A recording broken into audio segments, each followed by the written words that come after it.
بسم اللہ الرحمن الرحیم اعوذ باللہ من الشیطان اللعین الرجیم بسم اللہ الرحمن الرحیم وبہ نستعین وہو خیر ناصر ومعین الحمد للہ رب العالمین وصلی اللہ علی محمد وآلہ الطیبین الطاہرین۔ ہماری گفتگو کتاب المقاصد کے دوسرے حصے کتاب البیع کے مباحث میں جاری ہے، اور آج کے اس درس کا عنوان غیر توریہ سے توریے کی راہ کا فرق اور اس کی دلیل ہے۔ تو اس طرح آج کے ہمارے اس درس کے اہم مطالب میں سے ایک مطلب غیر توریہ سے توریے کا فرق ہے۔ گزشتہ درس کے اندر آپ نے دیکھا کہ شیخ انصاری رحمۃ اللہ علیہ نے جب پہلے مرحلے میں کہا کہ توریہ اور غیر توریہ میں فرق نہیں ہے، کہا کہ یعنی اقراہ کے صدق میں یہ ضروری نہیں کہ انسان توریہ یا غیر توریہ کی ان راہوں سے تفصیل سے عاجز ہو، نہیں، عجز کو معتبر نہیں جانا۔ لیکن گزشتہ درس میں ہم نے دیکھا دوسرے مرحلے میں آ کر آقا نے ایک اور قدم اٹھایا اور لیکن الانصاف کہہ کر غیر توریہ کے حکم کو جو ہے بیان کیا، یعنی سابقہ حکم سے مختلف غیر توریہ کے حوالے سے ایک اور نظر دی، کہا کہ غیر توریہ میں یہاں پر عاجز ہونا تفصیل سے معتبر ہے، تب جا کے وہ اقرار صدق کرے گا۔ لیکن یہاں پر سوال ہوتا ہے کہ آیا پھر توریہ کے اندر بھی وہ ملاک، وہ معیار جو آقا نے گزشتہ درس کے اندر غیر توریہ کے حوالے سے بیان کیا، اور اس وجہ اور ملاک کو دیکھتے ہوئے وہاں پر یہ کہا گیا کہ ضروری ہے کہ یہاں پر انسان غیر توریہ سے تفصیل سے عاجز ہو تب وہ مکرہ ہوگا، تو پھر توریہ کے اندر آیا وہ ملاک جاری ہوگا یا نہیں، یا یہ اس سے مختلف ہے؟ تو شیخ انصاری اس ملاک کو توریہ کے اندر جاری نہیں جانتے، تو اس فرق کو ہم یہاں پر آج کے درس کے اندر بیان کریں گے کہ کیوں جو ہے وہ توریہ میں وہ ملاک اور معیار جو غیر توریہ میں بیان کیا گزشتہ درس کے اندر وہ جاری نہیں ہوتا، اور اس کی دلیل کے وجہ اور اس کی دلیل کیا ہے وہ آج بیان ہوگی۔ تو اس طرح چلتے ہیں اپنے پہلے عنوان کی طرف کہ غیر توریہ کا ملاک توریہ میں جاری کیوں نہیں ہے۔ اس سلسلے میں آغا فرماتے ہیں کہ وما ذکرناہ وَإِنْ كَانَ جَارِيًا فِي التوریہ، فرماتے ہیں کہ وہ جو بات ہم نے بیان کی اگرچہ وہ توریہ میں جاری ہے، یعنی وہ ملاک جو ہم نے بیان کیا کہ یہ جو اقراہ کا صدق ہے، یعنی اقراہ کے طور پر جو آپ کام اور فعل انجام دے رہے ہیں، یعنی وہ فعل اقراہی، یہ کب جو ہے وہ صادق آئے گا؟ جب اس انسان کو اس کا داعی جو ہے وہ کیا ہو، وہ خوف لاحق ہو اس ضرر کے ترتب کی نسبت کہ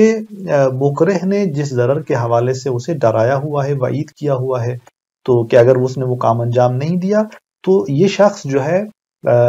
اس پر ضرر مترتب ہوگا۔ یہ خوف اگر وجود پاتا ہے تو یہاں پر وہ فعل اقراہی صادق آتا ہے۔ ہم نے دیکھا کہ غیر توریہ میں اگر انسان کو توریہ کے علاوہ دیگر راہوں سے تفصیل ممکن ہے تو یہ خوف جو ہے اسے حاصل نہیں ہوتا، اب یہ خوف داعی نہیں بنتا۔ یہاں پر آپ فرماتے ہیں کہ یہی بات توریہ کے اندر بھی جاری ہے، یعنی اگر انسان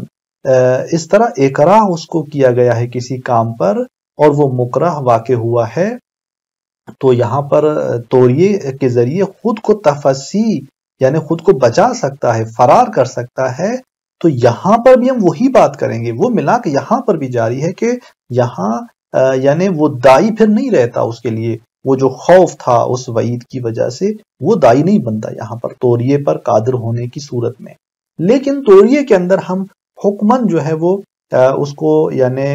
لے آئیں گے اس اقراہ میں کہ حکمن جو ہے یہاں اقراہ مترتب ہے، اقراہ صادق ہے، گرچہ موضوعاً اگر ہم اسے خارج کر دیں۔ کیوں اس طرح سے ہم توریہ کو جدا کر رہے ہیں اس غیر توریہ کے ان موارد سے؟ فرماتے ہیں کہ الا وما ذکرناہ وان کان جاریا، اگرچہ وہ بات جاری ہے توریہ میں، الا ان الشارع رخص فی ترک التوریہ بعد عدم امکان تفصیل بوجہ آخر، مگر یہ کہ شارع مقدس نے ترخیص دی ہے، اجازت دی ہے توریہ کے ترک کرنے میں، کب؟ بعد امکان تفصیل بوجہ آخر، کہ جب جو ہے وہ اسے کسی اور وجہ سے راستے سے تفصیل ممکن نہ ہو، یعنی اسے اقراہ کیا گیا ہے کسی کام کے انجام پر، اگر تو نے یہ کام انجام نہیں دیا تو تمہاری آبرو ریزی کریں گے، تو اب اس کام کے حوالے سے وہ توریہ انجام نہیں دے رہا۔ مثلا اسے کہا گیا تھا یہ چیز تم نے مجھے بیچنی ہے، بیع کرو، انشاء تملیک کرو، اب وہ کلام جاری کر رہا ہے لیکن اس کلام میں وہ توریہ نہیں کر رہا، یعنی یہ کہ اس سے کوئی اور معنی مراد لے کے خود کو بچائے، یہ نہیں کر رہا، توریہ کو ترک کر رہا ہے۔ تو آپ فرماتے ہیں کہ یہ مشکل نہیں رکھتا، پھر بھی وہ مکرہ ہے، چونکہ شارع نے اس توریہ کے ترک میں ترخیص دی ہوئی ہے، اجازت دی ہوئی ہے، جب اس کے علاوہ اگر کوئی اور تفصیل نہیں ہے تو وہ مکرہ حساب ہوگا۔ کیوں فرماتے ہیں کہ لما ذکرنا من ظہور النصوص والفتاوی، جو کہ ہم نے پیچھے بیان کیا تھا، یہ پہلی دلیل ہے اس مسئلے پر کہ ان نصوص اور فتاوی کا ظہور جو ہے وہ یہی ہے کہ توریہ ایسے عاجز ہونا جو ہے وہ معتبر نہیں ہے اکراہ کے صدق میں، وَبُعْدِ حَمْلِهَا عَلَى صُورَةِ الْعِجْزِ یعنی توریہ، اور پھر وہاں پر یعنی ان نصوص کو حمل کرنا کس بات پر کہ ہم کہیں کہ وہ جو نصوص ہیں، وہ جو اطلاقات ہیں، عمومات ہیں، ان کو ہم حمل کرتے ہیں اس صورت پر کہ انسان توریہ سے عاجز ہو۔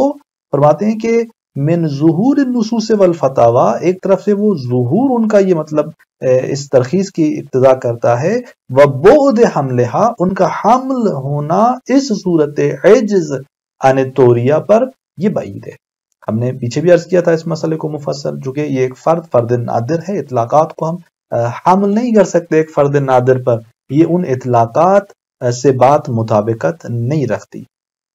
اور پھر دوسری دلیل اس پہ آگاہ دیتے ہیں کہ ما ان العجز عنہا لو کان معتبرا،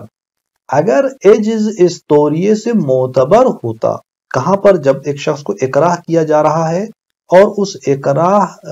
کے صدق میں معتبر ہوتا کہ انسان توریہ سے عاجز ہو، تب جا کے وہ مکرہ ہوگا، اور تب جا کر اس سے رفع مسلوق رہو اور اس طرح جو ہے وہ جو دیگر جو احکامات رفع ہو رہے تھے اس سے۔ فرماتے ہیں کہ اگر معتبر ہوتا لو اشیر الیہا فی تلک الاخبار، انہی روایات کے اندر الکثیرہ جو بہت ساری روایات ہیں ان کے اندر اشارہ کیا جاتا الیہا اس کی طرف کہ یہ شخص توریہ سے کیا ہونا چاہیے، عاجز ہونا چاہیے، تب جا کر یہ اقراہ صادق آئے گا، تب جا کر یہ مکرہ ہوگا، اور پھر جا کر رفع وغیرہ اس پر صدق کرے گا۔ فرماتے کہ المجوزت وہ اخبار کے جو جائز قرار دے رہی ہیں للحلف کاذبا جھوٹی قسم کے حوالے سے، جو جواز فراہم کرتی ہیں، یعنی اگر انسان کو مجبور کیا جا رہا ہے کہ اس نے قسم اٹھانی ہے فلاں اپنی بیوی کو طلاق دینے کے حوالے سے، اور وہ اگر وہ قسم اٹھاتا ہے تو یہاں جھوٹی قسم اٹھا رہا ہے جو اس کا ارادہ نہیں ہے، تو آپ فرماتے ہیں کہ ہم نے کہا تھا کہ وہ اس کا اثر نہیں ہے اس قسم کا، تو یہ اٹھا سکتا ہے، یعنی جائز اس کے لیے۔ تو یہ روایات جو اس جھوٹی قسم اٹھانے کے لیے اس کو جواز فراہم کر رہی ہیں، ان روایات میں کیا ہوتا، اشارہ کیا جاتا اس مطلب کی طرف۔ کب؟ عند الخوف والاکراہ، کہ جب اسے خوف ہے اور اسے مجبور کیا جا رہا ہے اس مسئلے پر۔ پھر فرماتے ہیں کہ خصوصاً فی قضیت عمار و ابوہ ہے، ایک طرف سے ہمارے پاس عمومات موجود ہیں، اطلاقات موجود ہیں، عمومی طور پر روایات موجود ہیں ہمارے پاس۔ پھر آپ فرماتے ہیں کہ بالخصوص وہ جو جناب عمار اور اس کے والدین کا مسئلہ تھا، واقعہ تھا، اس کے اندر جو روایت موجود ہے، اور خاص طور پر اس مورد کے حوالے سے روایت ذکر ہوئی ہے، وہاں پر تو قطعاً جو ہے اگر خصوصیت تھا اس مسئلے کو، توریہ وغیرہ کو کوئی اس طرح کی شرط تھی کہ وہ عاجز ہو توریہ سے تب وہ مکرہ ہے، تو وہاں قطعاً جو ہے وہ اشارہ ہوتا ہے تو اکرہوا علی الکفر، کہ جب انہیں اکراہ کیا گیا، مجبور کیا گیا کفر پر، فابا ابواہ فقتلا، اور پھر ان کے والدین نے انکار کیا اور انہیں قتل کر دیا گیا۔ فرماتے ہیں کہ وہاں پر خاص طور پر اس واقعے کے اندر اشارہ ہوتا ہے اس کی طرف۔ وَأَظْهَرَ لَهُمْ عَمَّارَ مَا أَرَادُوا، ان کے والدین نے انکار کیا اور انہیں قتل کر دیا گیا، لیکن ان کفار کے لیے عمار، حضرت عمار رضوان اللہ تعالی علیہ، انہوں نے جو ہے وہ اظہار کیا ما ارادو، اس چیز کو جس کا انہوں نے ارادہ کیا تھا کافروں نے جو اسے تقاضا کیا تھا کہ وہ کفر اختیار کرے، کفر کا اقرار کرے، تو وہاں پر انہوں نے اسی مطلب پر جس پر اسے اقرار کیا گیا تھا اسی کا ارادہ کیا، یعنی اسے جو ہے وہ ظاہر کیا۔ فجاء باکیا، پھر گریے کی حالت میں پلٹتے ہیں، آتے ہیں الی رسول اللہ صلی اللہ علیہ وآلہ وسلم، نبی گرامی اسلام کے پاس۔ اب جب یہ واقعہ رونما ہوتا ہے اور جناب عمار نبی گرامی اسلام کے پاس آتے ہیں، تو یہاں پر ہم دیکھتے ہیں کہ فنزلت الآیہ، اس وقت یہ آیہ شریفہ نازل ہوتی ہے، کہ من کفر باللہ من بعد ایمان ہی، کہ وہ شخص کے جس نے کفر اختیار کیا خداوند متعال کی نسبت اپنے ایمان کے بعد، مومن ہوا اس کے بعد اس نے کفر اختیار کیا. فرماتے ہیں کہ کفر اس نے کیا، انکار کیا پروردگار کا، الا من اکرہ، مگر وہ کہ جو مکرہ واقع ہو. یعنی یہ کفر اختیار کرنے کے جو آثار اور جو احکامات ہیں ایمان کے بعد، اس سے مستثنا کیا جا رہا ہے کس کو؟ من اکرہ، اس کو جس کو اکراہ کیا گیا. وہ درواقع کافر ہی نہیں، یعنی اس نے درواقع کفر اختیار نہیں کیا. جو اکراہ اس نے کفر اختیار کیا وہ اکراہ کی صورت میں تھا. من اکرہ، وہ کہ جس کو اکراہ کیا گیا ہو. وَقَلْبُهُ مُطْمَئِنٌ بِالْإِيمَانِ، در حالانکہ اس کا قلب جو ہے وہ مطمئن بالایمان ہے، وہ اپنے اندر، اپنے وجود میں، اپنے باطن میں مومن ہے اور اطمینان بالایمان رکھتا ہے، جبکہ بظاہر جو ہے وہ مکرہ ہے اور اس اکراہ کی وجہ سے وہ کفر اختیار کر رہا ہے اور کافر یعنی اس کفر کا اظہار کر رہا ہے. تو اس طرح جب جناب عمار نبی اکرم اسلام کے پاس آتے ہیں اور یہ آیت نازل ہوتی ہے، فقال له رسول اللہ صلی اللہ علیہ وآلہ وسلم، نبی اکرم اسلام انہیں فرماتے ہیں کہ ان عادوا علیک فعد، کہ اگر وہ دوبارہ جو ہے اعادہ کریں تم پر، یعنی وہ دوبارہ اگر وہ آتے ہیں تمہیں اس طرح اکراہ کرتے ہیں، مجبور کرتے ہیں کہ یہ کفر کا اظہار کرو، اقرار کرو، فعد، تم اسے دوبارہ تکرار کرو. فعد یعنی اسے دوبارہ کرو اس مطلب کو. ولم ينبه على التوریہ، اور نبی اکرم اسلام اسے متوجہ نہیں کرتے، آگاہ نہیں کرتے توریے پر.